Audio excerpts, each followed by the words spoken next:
Number 10. Calvin Coolidge was born in Vermont, but he made a name for himself as the governor of Massachusetts. While he resided in Vermont in his early life, he moved to Massachusetts after graduating college. He served several positions in the state, from a member of the House of Representatives, member of the Senate, president of the state Senate, and governor. Ironically, the only other president born in Vermont, Chester A. Arthur, would also have a political career outside of his home state. Number 9.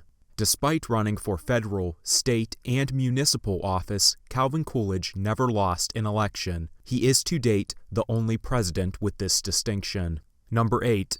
Coolidge was sworn into the office of president by his father. At the time, he was serving as vice president to Warren G. Harding. When Harding unexpectedly died from a heart attack, Coolidge was visiting his father in Vermont. He took the oath of office at 2:47 a.m. in front of a small group including his wife, a reporter, and an associate justice. His own father administered the oath. Usually this is done by the Chief Justice of the Supreme Court.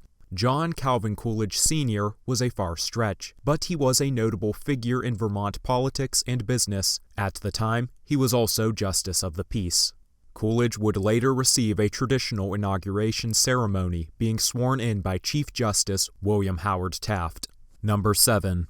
Over his life, Coolidge owned a large variety of pets including raccoons, canaries, a pygmy hippopotamus, terriers, and various other dog breeds. Along with John F. Kennedy and Theodore Roosevelt, he was among the presidents with the most pets. He and his wife were well-known animal lovers, so much so that they were often gifted with exotic pets and sometimes sent pets that owners were looking to get rid of. Some of the more exotic pets, such as a wallaby, were quickly sent to the zoo. However, they did keep a raccoon at the White House. Rebecca the raccoon was allowed free roam and was taken outside on a leash. Number 6. During his time as vice president, Coolidge earned the nickname Silent Cal. In politics, he was famed for his decisive action, and in public, he was an effective speaker. However, at dinners and parties, he was quiet, often sitting with folded arms and pursed lips. His personality was introspective. He preferred time alone in nature to reflect, and didn't fit in with the bustling and fashionable culture of Washington. His lively and sociable wife, Grace Coolidge, helped to offset his dour demeanor. The Silent Cal nickname carried over into his presidency. He was so notoriously quiet that many found it comical. As Coolidge was well aware of his reputation, some suspect that he even played up his introversion to create an iconic persona. Regarding his reputation, Coolidge wrote, quote, "The words of a president have an enormous weight and ought not to be used indiscriminately." Number 5. Warren G. Harding was the first president to conduct a radio broadcast. He did so on Decoration Day, now called Memorial Day, in 1922. However, Coolidge was the first president to make extensive use of the new technology. During 1924, he campaigned via the radio, likely giving him an edge during the election. It was the first time a president could explain their agenda accessibly to such a vast amount of voters. Shortly after winning the election of 1924, Coolidge performed the first radio broadcast from the White House. It was a tribute to President Harding. In January 1925, he became the first president to have his inauguration broadcast via radio. Ironically, Silent Cal would give 50 radio broadcasts over his 6-year presidency, though he did eventually hire a consultant to help conduct a better radio presence. Number 4. On June 2, 1924, Coolidge signed the Indian Citizenship Act into law. This granted citizenship to Native Americans who lived on reservations. Some Native Americans had become citizens as early as the 1830s, such as those who joined the military, abandoned their tribes, or adapted to the mainstream American lifestyle. But those who chose the tribal life were not yet citizens. Some Native American tribes were opposed to the act. They felt that not only was it forced upon them, but also detracted from their identity. Many other tribes embraced it, such as the Sioux.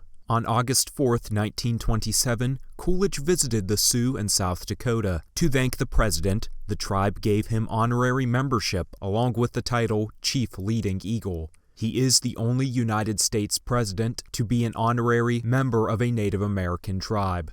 Number 3.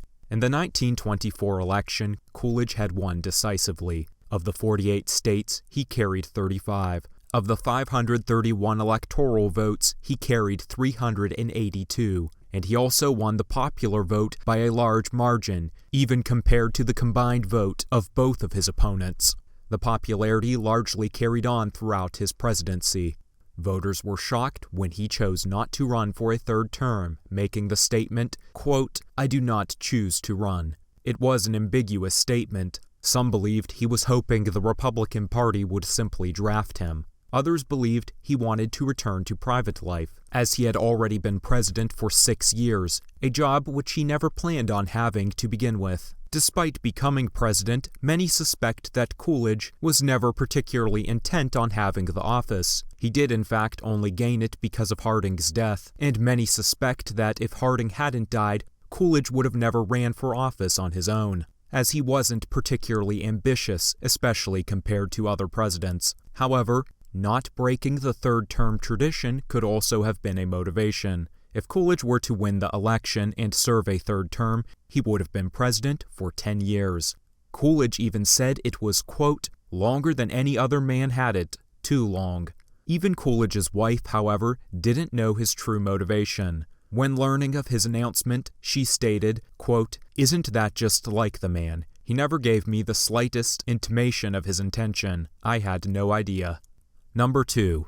Coolidge is mainly remembered today for his fiscal conservatism and strict adherence to the Constitution. As president, he generally supported a free market without much government interference. One biographer described business regulations under Coolidge as being, quote, "thin to the point of invisibility." On several occasions, he vetoed bills that would provide support to farmers. This was despite the fact that Congress largely supported these bills. In his local positions in Massachusetts, he was far more hands-on. He supported hour and wage legislation, safety measures in the workplace, and representation of workers on corporate boards. This was in stark contrast to his rulings as president, as he believed such issues were to be determined on local and state levels.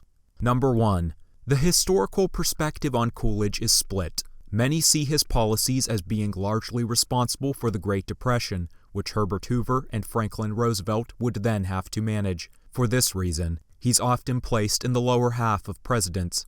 Advocates for a hands-off federal government and laissez-faire economics widely praise Coolidge, sometimes as one of the greatest presidents in United States history.